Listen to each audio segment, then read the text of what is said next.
local community. Rogers TV is proud to support local producers and share local voices, ideas, and opinions. For more information, please visit our website.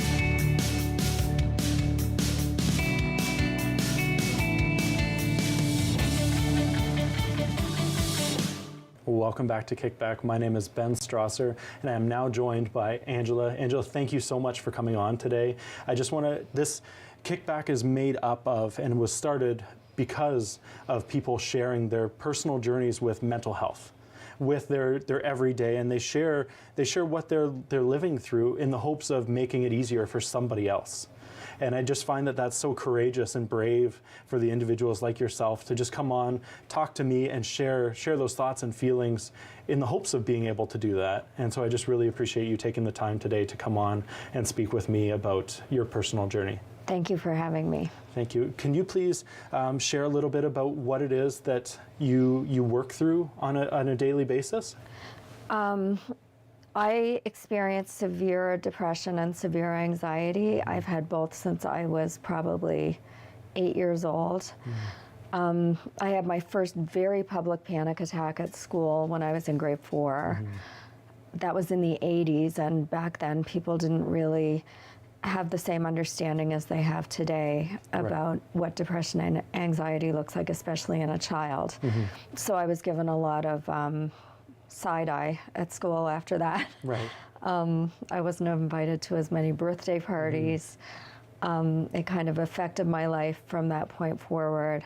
Right. And as an adult, I've learned how to handle it a lot better, but it's still something that I live with every day and struggle with every day.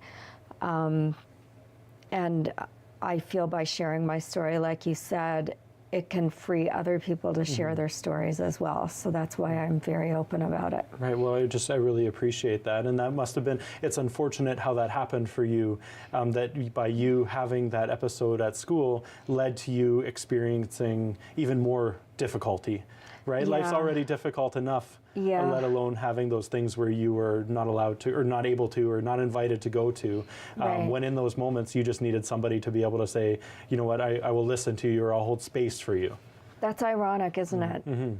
That because you suffer, other people don't want to be around you when all you really want or need is to have more people around you. Right, and I'm so glad that your experience and now as an adult is different than what it was as a child. It's completely different now, and times have changed a lot, and people are more open, and I'm finding that people want to learn more about anxiety and depression, and they're more willing to hear my story. Right, and I just think that that's just, it's incredibly important, and it just means that the work that everybody's doing, all of the advocates that speak up and share their stories, or are sharing the stories of others, or the businesses and organizations that are helping move this forward, it's working to some level, right? I think it is. And I think that that's special. That's special. I think it is too. And I think another thing that I really like to show people is that I live my life not as a depressed and anxious person, but in spite of being a depressed and anxious person. So I run a business, I have a family, I do all the things that everybody else does, and I do them in spite of the fact that I don't feel like getting out of bed most days. Right. So I like to tell people it's not something that tells you can't do anything. It's something that you still can do everything in spite of it, if you can get the right people to listen and support you, which I think we can if we keep sharing our stories on forums like this. Right, and I think that that's amazing too, like as a business owner and as a mom, to be able to share those stories, like how impactful is that for your kids to see that your mom is there and openly sharing what she struggles with, but she's doing everything in spite of that. Right, and that's the message I want to share with people, that you still can do everything in spite of it, but you should never hesitate to reach out for help, because there are people that will take your hand. Right, and what would you say would be what was the most important piece of your journey that was that biggest help? Oh wow, that's a hard question, because there have been so many of them. Sometimes actually the people I always say when you reach out your hand in the darkness, sometimes you're very surprised at who takes your hand, at who finds you. And many times it's been people that I have not expected.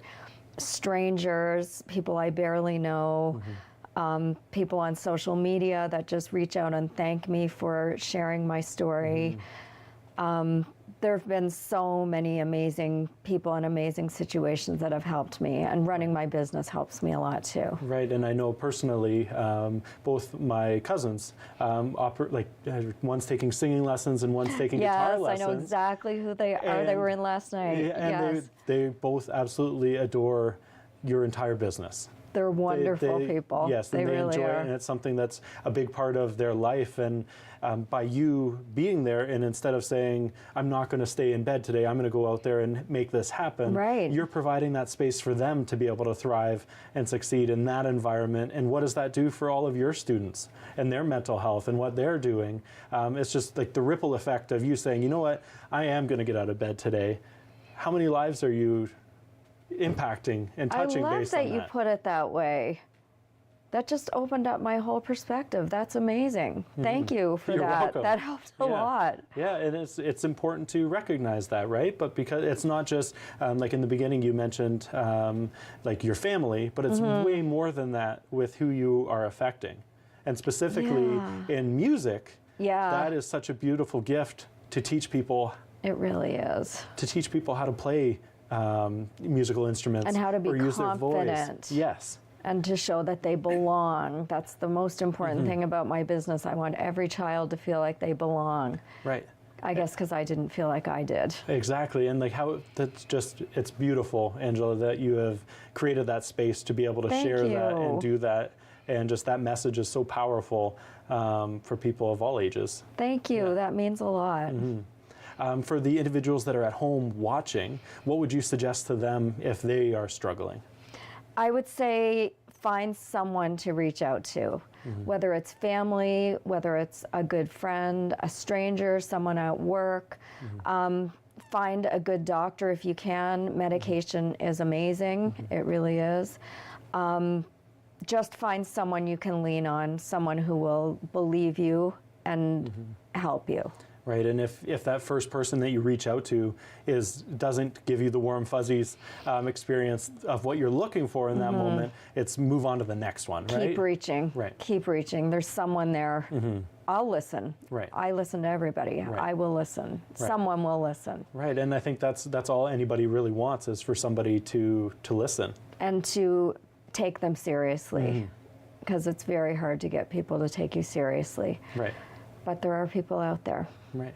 Well, thank you so much for sharing your personal journey. It's been beautiful uncovering that and finding that purpose in you of taking you from a little girl just looking to be included and to be heard, and now doing what you do through music. And what you're giving to all of the kids and adults that come through those programs. It's wonderful. So can you please just plug your business quick? We run Avalon Music Academy of Brantford. We have locations in Paris and North End Brantford. Wonderful. Thank you so much for joining me today, Angela. Thank you so much for having me. me. We will be right back after this.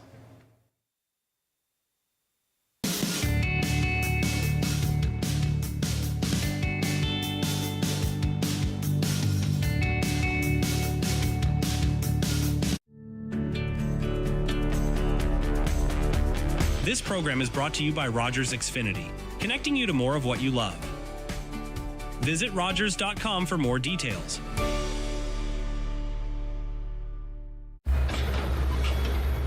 This is a brain in urgent need of mental health care. But because 3 out of every 4 Indigenous people experience racism in healthcare, she may not get the help she needs.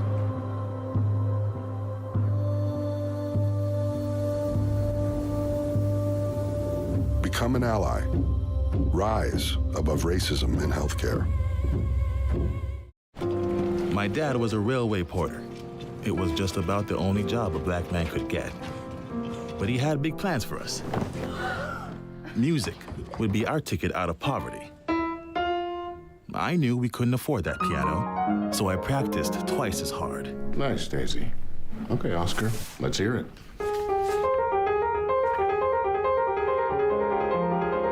Turns out, I wasn't half bad. Then I found jazz, or it found me. It wasn't all easy, though. I faced a lot of hate, but I found my stage. They call me the man with 4 hands. Well, I don't know about that, but let's see how far this ticket takes me. From Montreal to Carnegie Hall and far beyond, Oscar Peterson became one of the most recorded and celebrated jazz musicians of all time. Hey folks, it's me, Giovanni Petiti, the host of Not Tonight. It's the new late night talk show right here on Rogers TV. We got fabulous guests, a lot of laughs. It's just like the Jimmy Kimmel Show, if you order the Jimmy Kimmel Show on Wish. So join me Sunday at 10 o'clock right here on Rogers TV. Nice. It's the personal finance show that dares to ask those money questions you've always wanted to. Join Mike Bregueth when he talks with experts on all aspects of money. Money Matters with Mike Bregueth, Thursdays at 8 p.m. on Rogers. The regulars, the guys who keep this place in business. Last week, they had something to celebrate. Jason had just finished university. So they toasted his profs, his TAs, his old roommates. Well, they toasted just about everyone. But I worry about and take care of my guys. So even when I know they're not driving, sometimes that means bringing them a little surprise. And then they had a drink to me. Brought to you by Smart Serve Ontario and Arrive Alive, Drive Sober.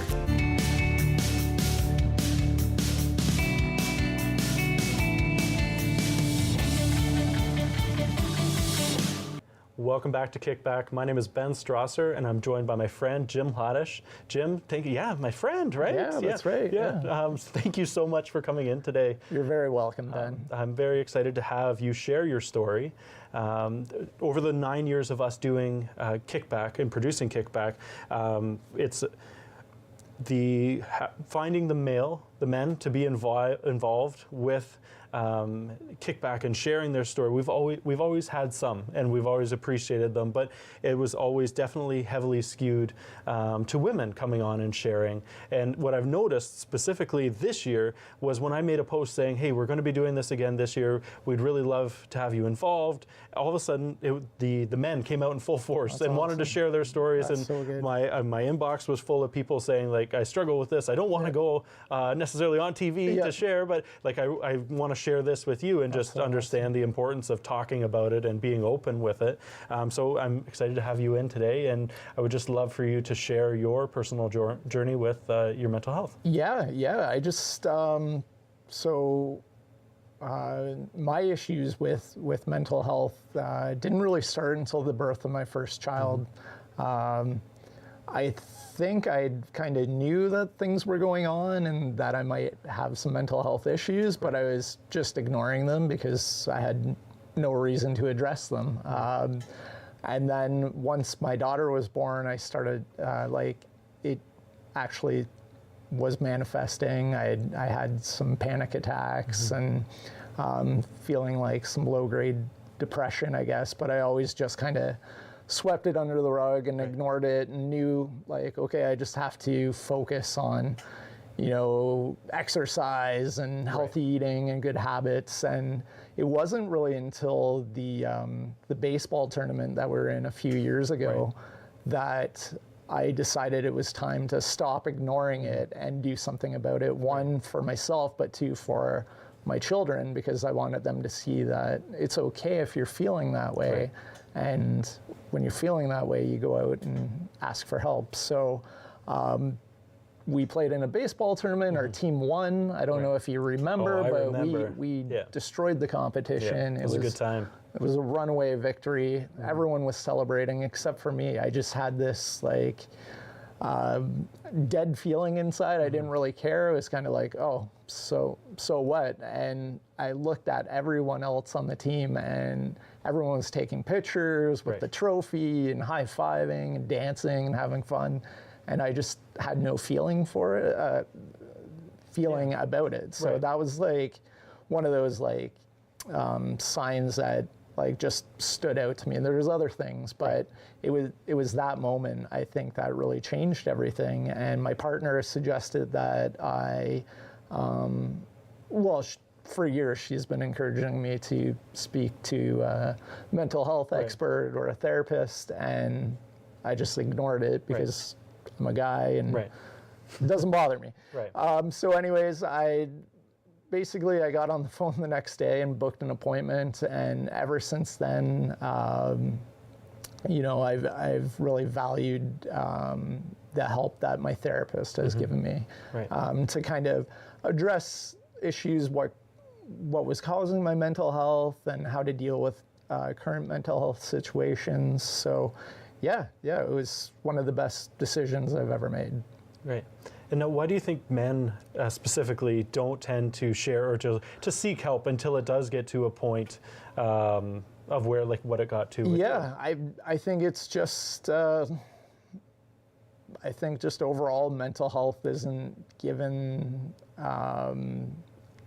well, I know there's a lot of attention about it and awareness, but I don't think there's enough. Well, I think it was, for me, with you specifically, was you just randomly in a conversation we were having, we're like, I see a therapist. And like there was nothing, there was no shame, nothing around that, right? And it was just, you just brought it into conversation, and there was no shame around that whatsoever, right? And I think before, I felt there was some shame. I had worked for years in the mental health field. I had various jobs working with people with mental health issues. So I felt like I knew what I needed to do to make things better for myself. So I guess on my end, I was a little hesitant to think that I need it more because I should be an expert. Like I worked in the field, I'm somewhat, I know what's going on. I understand why I might be feeling this way. So I'm good. At least that was my case. And now I just try to be open and honest with people about seeing a therapist just because there is nothing wrong with it. And I just want people to know that it's a fantastic way to help deal with issues. Right, and it's an unbiased ear to listen to you and to share, right? Yeah, for sure. At first I was, like I said, a little hesitant to share things, but then when I realized, it was a safe environment, unbiased, like she didn't, my therapist was a female, she didn't care what I told her. It was just like, I was able to kind of like spew out like all my emotions and feelings, and then we were able to just kind of lay them all out and then reorganize them, and I'm able to make a lot of sense on why I'm feeling a certain way about certain issues. So And how important was it for you in your journey to like take that step and to talk to your partner about what you were going through? That was tough too. It's very important. I'm just a firm believer that you need to communicate and just speak with friends or family or loved ones about your feelings so they know, because you never know, like I might be in a bad mood or something, but it's not because of my kids or my partner or a friend. It's because of a life situation that happened, and it's just the way that it's manifesting in me right now. So, you got to talk to people. You got to talk to your partners, your friends, your loved ones, for sure. Right, and I think it's just finding, and if that first person, we've heard oftentimes in the past where somebody's like, I tried to talk to somebody and they just didn't listen, or I didn't get the response that I was hoping for. It's about finding that go to the next person that'll listen, right? And find somebody that'll legitimately hear you out. And I think that person that would legitimately hear you is a therapist. So that's another reason. So if you're striking out with loved ones or friends or family, like maybe they're fed up with the way that you're dealing with your mental health issues, but it's definitely time to ask for help from a professional for sure. And what would you say to somebody that is watching right now at home that may be struggling or might be in that same spot that you were in around that baseball tournament? Just like, don't be ashamed and just start working on it. Consistently do it. My life just has been a little hectic this past year, so I haven't been as diligent about my therapy as I should be.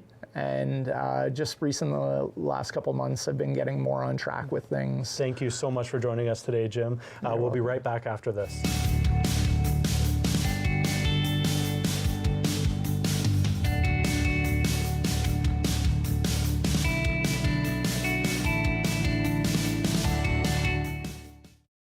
Every year, dozens of Canadians are killed or seriously injured because they take risks around railway tracks. Talk to your loved ones about rail safety. Visit stoptracktragedies.ca.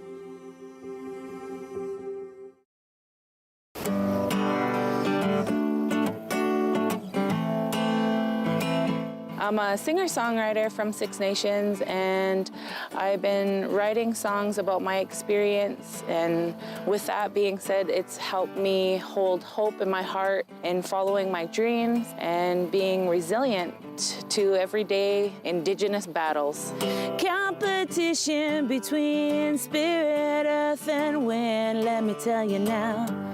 This song in particular, The Shiner, is a special song that I wrote for my grandfather. He was a snow snake maker, and that is a Haudenosaunee winter sport. It's my job to educate and to share, and the music allows me to do that.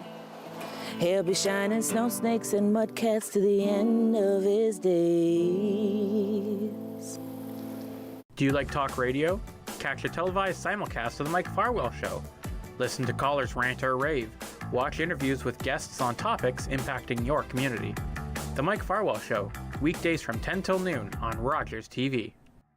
Leonard Thompson, 13 years old, diabetes mellitus, 65 pounds. Starve the child to let them live. The treatment's as cruel as the disease. It's a death sentence. Dr. Banting, this could be it. He's the first to receive this trial. But will it save him? It's not pure enough. So we try again. And again. And again.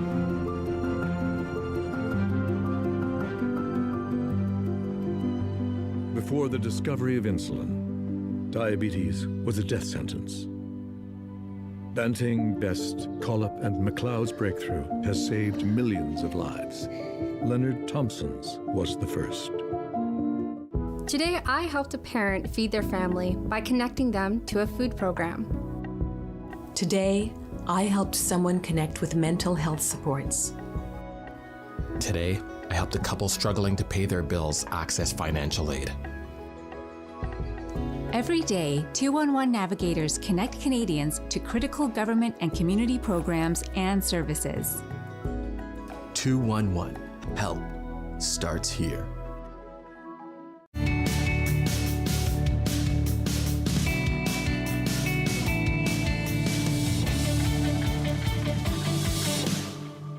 Welcome back to KickBack. My name is Ben Strasser, and I am now joined by Woody Phillips. Woody, thank you so much for joining me here at this desk today for KickBack. Thank you for having me, Ben. And I just really appreciate you coming on and sharing your story. And the way that we got connected was through the Brantford Dads group. Yes. And just I had put a post in there saying like, hey, this is something that I'm doing. I would love to have more stories from like a male perspective. And I think you were the first one to put your hand up and say, hey, I've been sharing my story. This is part of my journey. And I want to be involved and I want to help. And so I just commend you for that, and I thank you so much for coming on to share. It's great to be here, Ben. Thank you very much. Yeah. So can you share a little bit about your story? So for a lot of years, I've been trapped in addiction, and back in May, I made a decision that I can't keep living life the way I was living. Right? Something had to change, and that was when I reached out, and I had to basically start my life over again and learn to live again. You know, it's been a long road. The last 7 months have been a lot of ups and downs, a lot more ups than downs. Right. You know, I've had quite a bit of success with it. In the start, there was a lot of temptation and cravings and whatnot. Right now, I'm a little bit removed from it.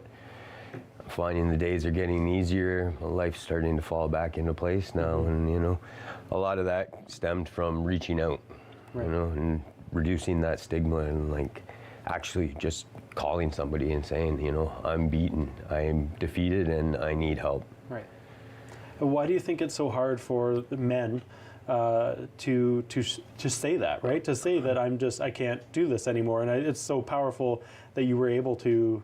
Yeah, I think for a lot of years there's that pride piece, right? Where men are supposed to be strong, supposed to be able to deal with their own problems, and that was not the case. Me dealing and not reaching out was just sending me into further into a hole, and you know, it took me a while to actually reach out. You know, I was in an addiction for close to 28 years, and you know, I had some times where things weren't as bad as they were, but towards the end, things were really bad. I was losing everything I had, and I was feeling hopeless, and that was when I just realized that I was beaten. This disease had beaten me, and I could not do it alone.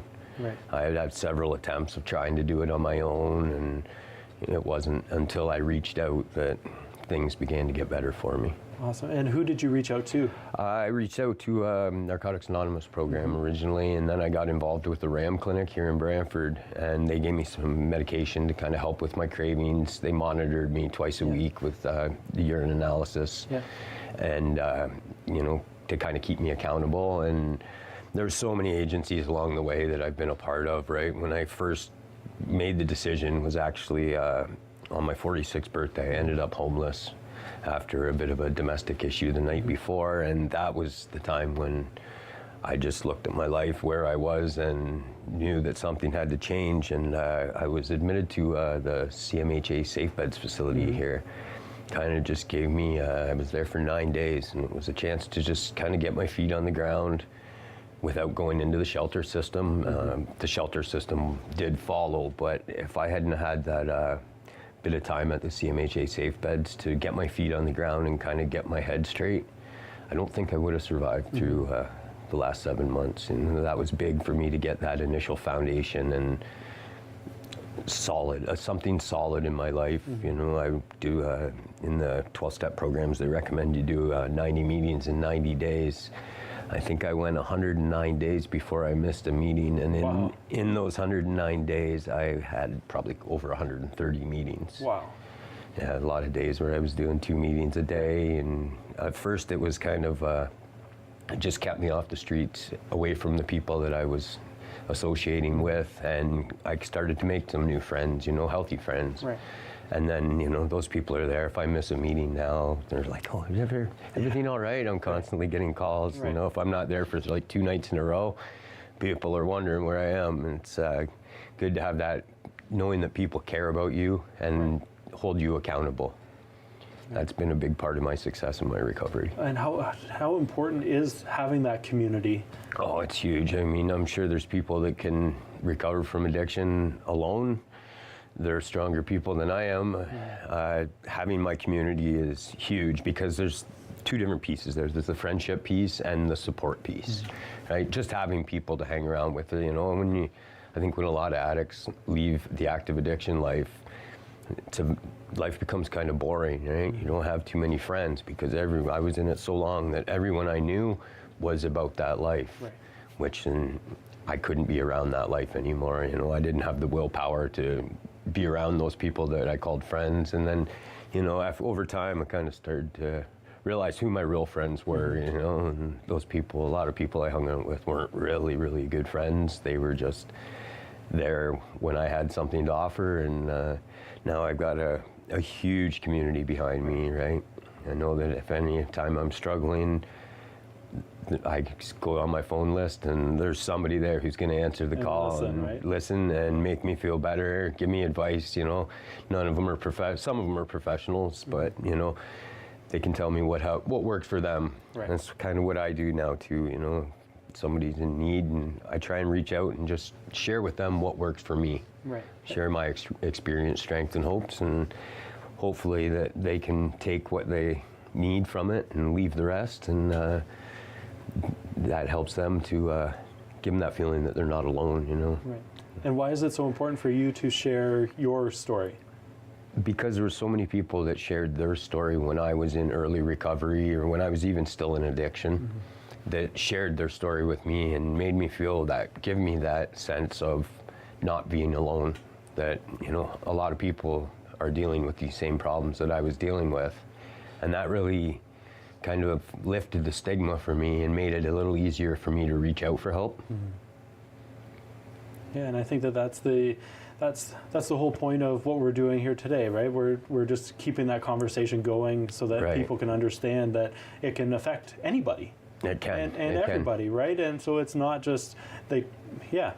Once I walked into a 12-step meeting and realized how many people are different people from every walk of life, you know, it's not, addiction doesn't hit a certain race or a certain sex or a certain age group. It's everybody. There's, you know, there's people in those rooms that are, you know, 17 years old. There's people in those rooms that are 65 years old. There's males, there's females, there's, you know, this disease does not discriminate. Right, and I don't think that people necessarily understand that it's something consistent that you have to work on. It is, yes. Yeah. It's my recoveries for the rest of my life. It's not you know, do it for a year and you're cured. Right.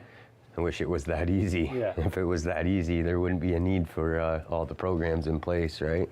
Okay. We've got about 20 seconds. Okay. But what would you say to somebody that was in your shoes? I think you said 8 months ago? Yeah, just over 7. 7 months ago. What would you tell to somebody? Reach out. There's plenty of people in the community, plenty of agencies that are there to help. I didn't realize the amount of help that was there until I reached out and sought that help. Right? Like the RAM clinic was a great start, right? They put you on and they kind of give you something to help with the cravings and with the, you know, kind of to keep you level, and they hook you up with some mental health help, which, you know, with addiction, mental health is the two go hand in hand. We've got to go now, but Woody, thank you so much for joining us in the studio and sharing. Thank you for having me. Thank you.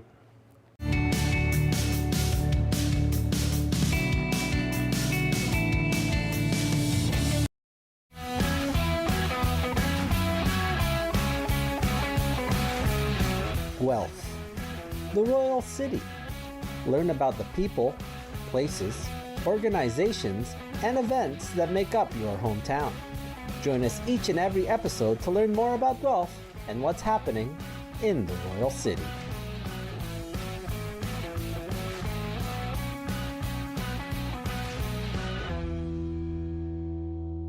October 5th, 2014, my daughter was hit by a train.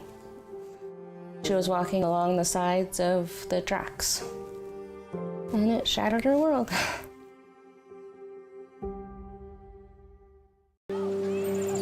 Ani, I'm Carolyn King, and I'm a member of the Mississaugas of the Credit First Nation and the creator of the Moccasin Identifier.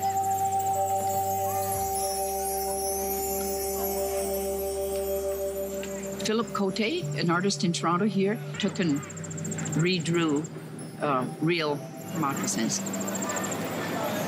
We're starting over with the children. The idea is that they would research whose land their school is built on, near, or what treaty area they're in. And the educational kit that we have has all that information in there. And the children just, love it. My dream is that this province will be covered with moccasin identifiers within the next decade, and they will forever know whose land they're on. That's the goal.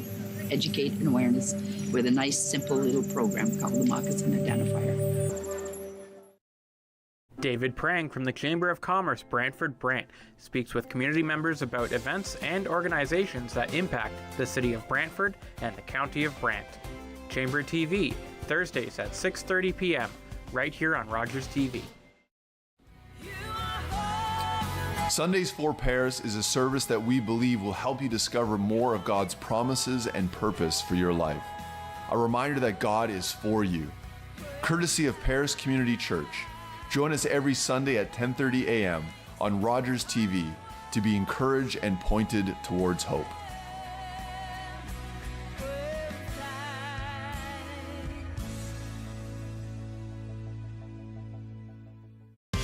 I'm Wendell Clark with a word about winning. We all know it takes a team effort in any sport and with any challenge. You can be a part of the winning team that shuts out impaired driving. Whether you're out on the town or just hanging out with friends, drink responsibly. Always have a plan for a safe ride home for yourself, your family, and your friends. You'll be helping to shut out impaired driving. Visit ArriveAlive.org to find out more. Arrive Alive. Drive sober.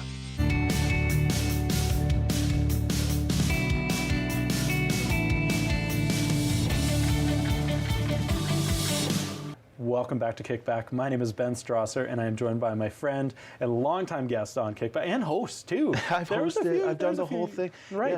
Yeah. I'm Greg Horton. The casual athlete. Casual athlete. Yeah. So welcome back. I'm excited to talk about. We wanted to carry a topic that is very much front and center right now, and it's the idea of masculinity. Yeah. Whether that the toxic side that seems to be plastered everywhere, and then what I would maybe call like the good kind, which should just be the normal, normal kind of just plain old masculinity. Yeah. But that's become such a difficult topic now, right?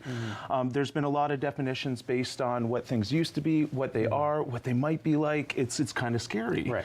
And so the fact that we've gotten to a point where we're having to divide these things into healthy and toxic, it's a good first step, but it's also indicative that there's a much larger journey to go on with this maybe redefinition, eh? Right, I think so, and I think we've just been on this path of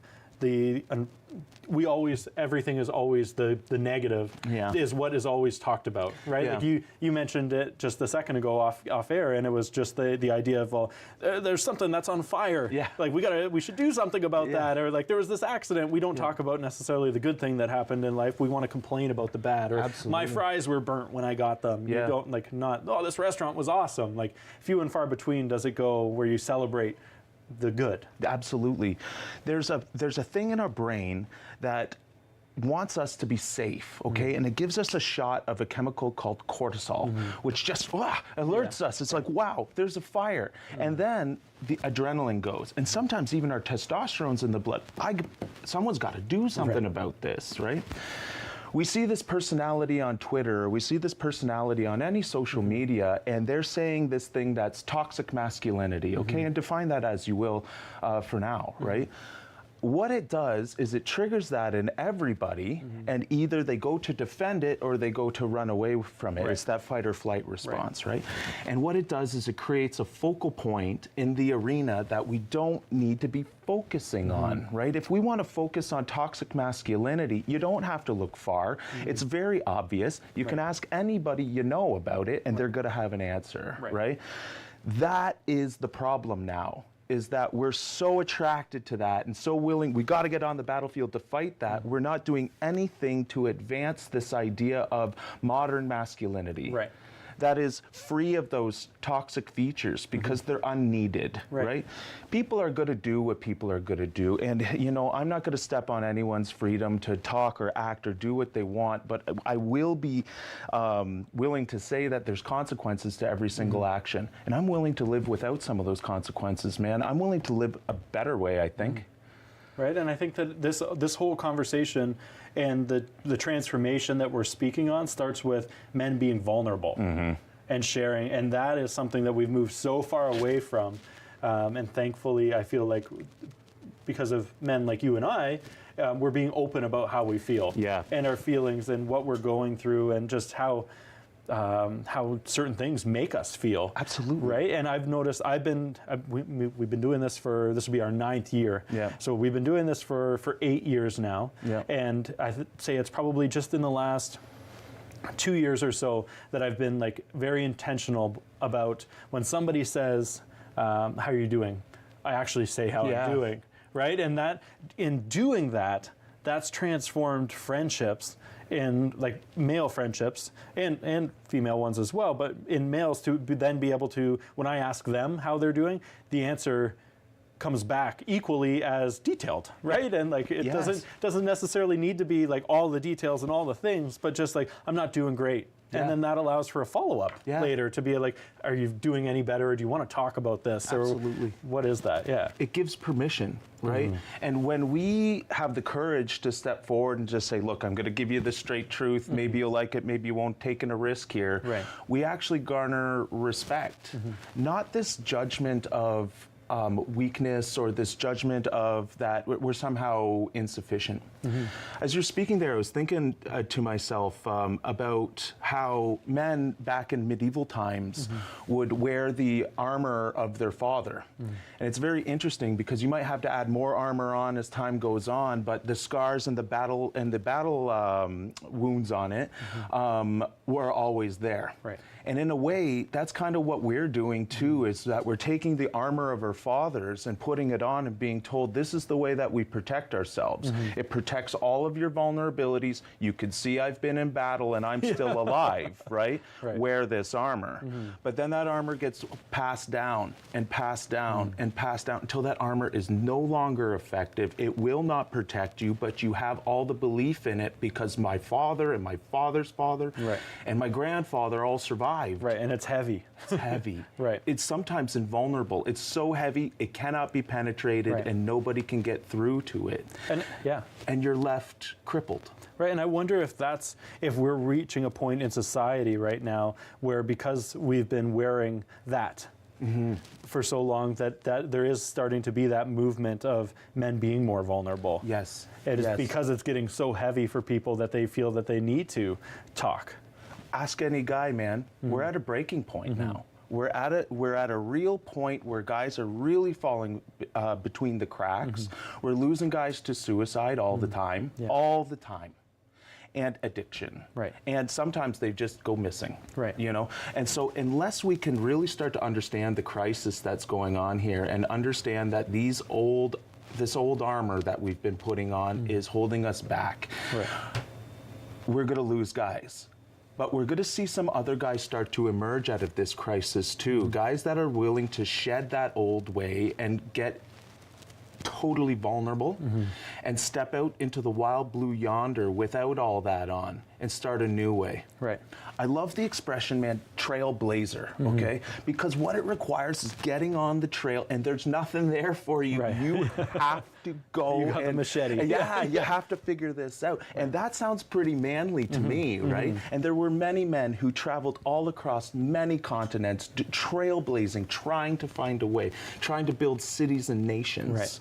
This is the way that we can be and that we have been. And if we can start to reapproach ourselves as this, creators of things, creators of societies and justice, I think that we can call back to something that's still something valued from our past, but transformed for our future.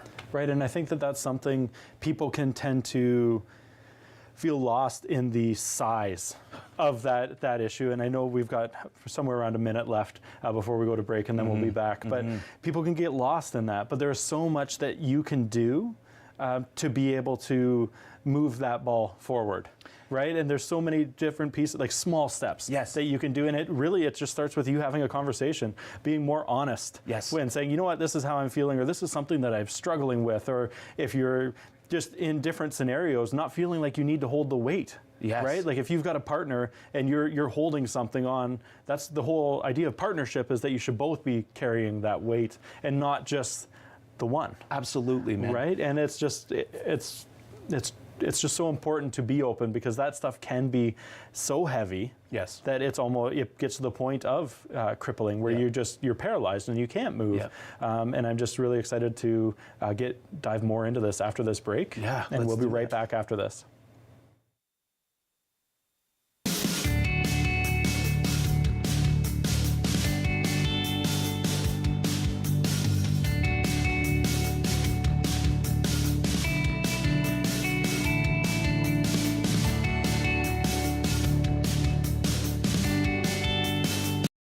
Summer days, summer nights, lots of things to do, places to go, and people to see. If you're having a few drinks, be sure to plan ahead and get home safely. We don't want to pick you up. Drinking drivers risk injuries to themselves and others and take chances with their license, their jobs, and their future. Remember what's at stake and choose your ride, whether you're the driver, the passenger, or the party host. Thanks for supporting sober driving. I hope we never meet. Visit arrivealive.org to find out more. Welcome to the traditional, ancestral, unceded territory of the Stalo people. The Stalo are people of the river. I'm so thankful for the courage and resiliency of our ancestors who lived on this land since time immemorial. Each of us have gifts from the Creator, and our Creator has a plan and purpose to be fulfilled in our territory. As we embrace our traditional teachings, we can lead the next generation into the fullness of what our Creator designed. Our shared history reveals a broken relationship, but as all Canadians commit to hear truth, acknowledge injustice, we can learn to walk in our traditional way, Letsamot, with a good heart and a good mind. Then all of our lives will be enriched. Kwasai. Public transit, garbage pickup, parks and recreation programs, snow removal on your street. How can you stay informed about these and other important local services? Tune to City Council coverage on Rogers TV. See your community leaders at work on Rogers TV City Council coverage. My name is Matthew Rutledge. I'm a 60 scoop survivor, born in Red Lake. Was adopted from there to Toronto at the age of 4.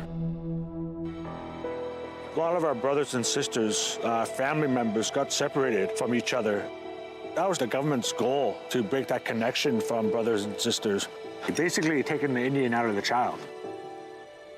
Right now, they're still trying to find themselves.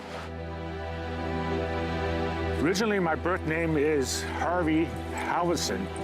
In my high school days, teens, I was trying to fit into society. I knew I was First Nations, but I didn't know who I was inside. I think later in life, I started that journey.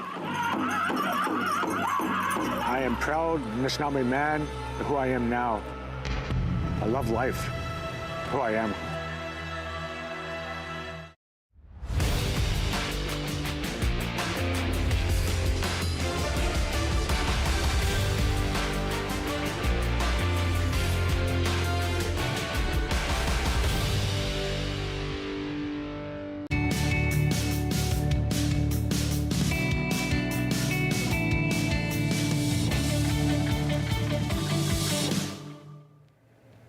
Welcome back to Kickback. My name is Ben Strasser, and I'm excited to continue the conversation with my friend Greg Horton, casual athlete. Yeah. Greg, thank you for making the trip down the highway. Actually, you know, I'm glad I could make it, because the last time I tried, I got in a car accident, man. That was wild. And I just really appreciate you getting back, coming back and making it, you always make it a priority. It's my main priority around this time. If you're talking to men, talking to my community, getting out there in a way that hits that broader audience, mega important to me, man. Right, and before the break we were talking, we just got into the idea of what small steps can we take as a community, both male and female. Right, and being able to do that, what can happen in that scenario to make this easier for men to be open and vulnerable. I think it starts with honesty, man. And it starts with something that you said earlier, permission.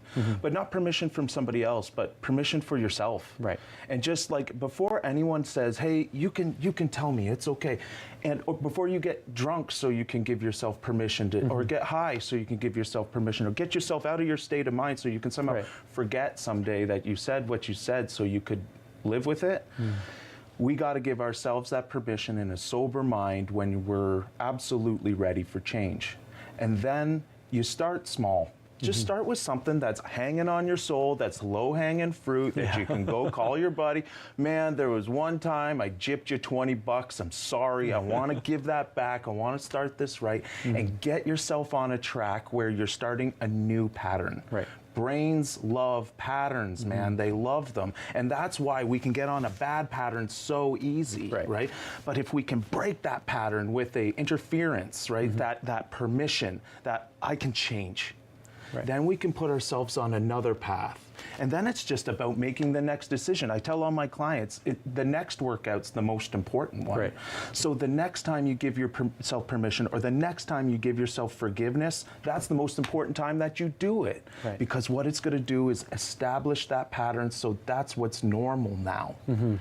Anybody can change, but the longer you've been on the wrong track, the harder it can be. And so reach out. That's step 2. Tell other people, man. Right, and I think that that's something too that people can, because they've been holding on to something for so long or living a certain way for so long, it can feel what's the word, like overwhelming to be able to do that. But then I also think that people think that it's just going to be a quick fix, right? Like if you've been doing something for 40 years and then all of a sudden, you decide that you want to do it a different way, then it's not going to be an overnight thing. No. It might not be a week. It might be years before you're able to reverse those things, but it's worth it. Totally. We're talking neurology here. We're talking your brain, and not just like that as a mental thing. It's the actual meat of your brain. It changes based on how we think and how long we've been thinking it. And so we can't just go talk to a therapist or a counselor one time and have like a big revelation and then go home and think everything's better. We might have just torn off the first little bit of that big problem that is actually only a symptom of another problem. Right? Until we can start to understand that this is long term, we got to do it a lot. You got to eat your vegetables every day. You got to get a good sleep. You got to go to your counselor. Like, it's going to be something that takes time. And it doesn't happen in just one place either. We can't put it all on one expert. We have to be able to give it in an amount that's appropriate to the people who can help us, that are consenting to give that help, that want to give that help. And we will grow together like that.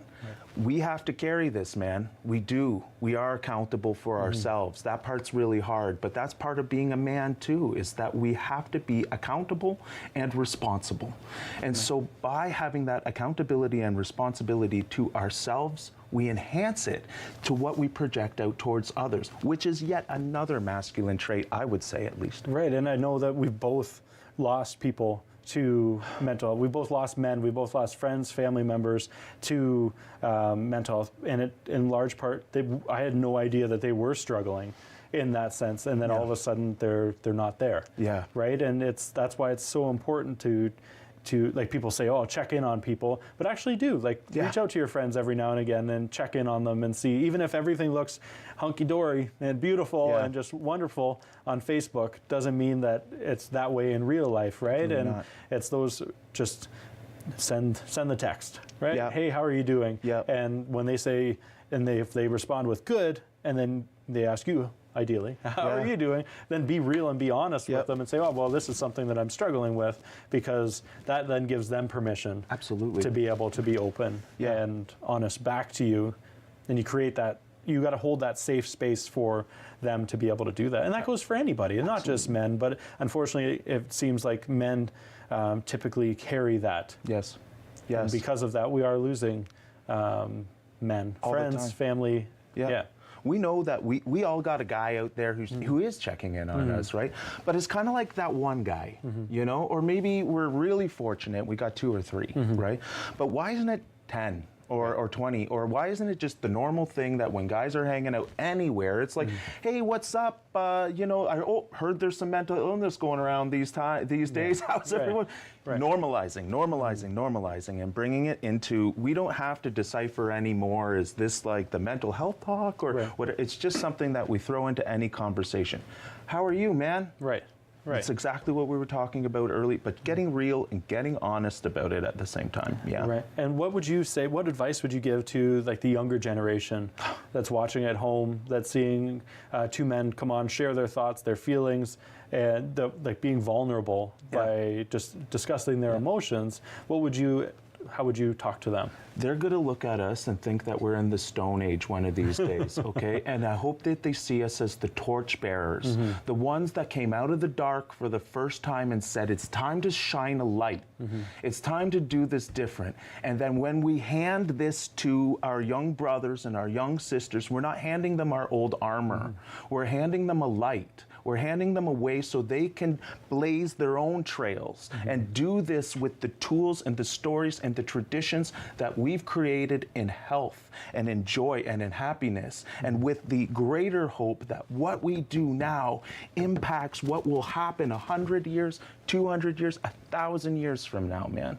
But we've got to change now, or otherwise the impact of that will be to our detriment, and that is a 100% guarantee. I'll sign off on it. And with that, no. But at that point, like we have the opportunity to create that change just by being open. Yeah. Right. Just by being like, I look at my son Theo. He's 4, and like by me doing this, I'm creating that opportunity for him to feel open to share. Yeah. And when like at nighttime we say, "What was your best part, bud?" And what was your worst part? And they always giggle, "Oh, there wasn't a worst part." But it's creating those opportunities for conversation in our family members, our friends, in that next generation, to normalize that idea of sharing, so that they don't feel like it has to be an internal process.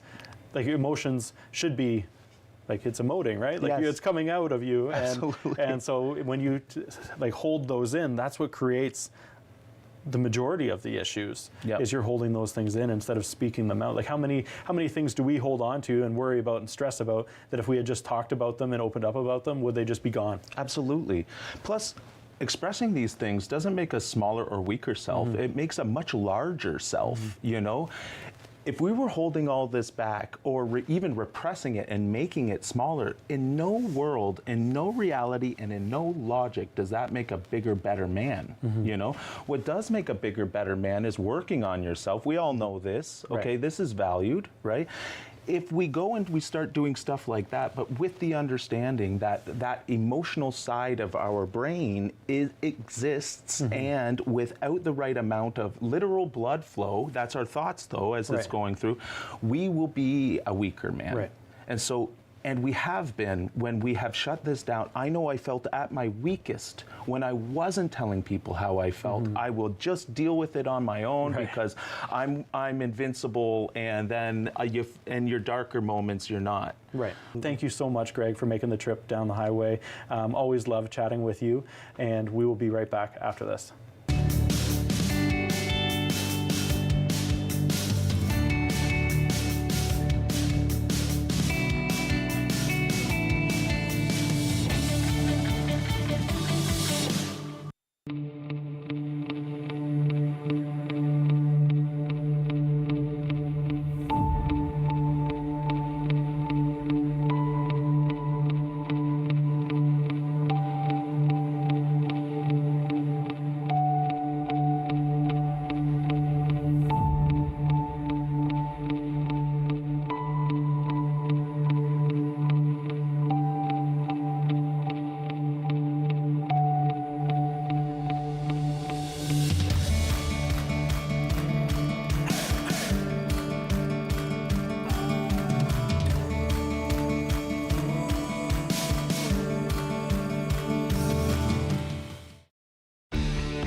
Connect with us by visiting our website or email us at comments@rogerstv.com. Smudging is a very important part in our life as we're all learning to walk the good way.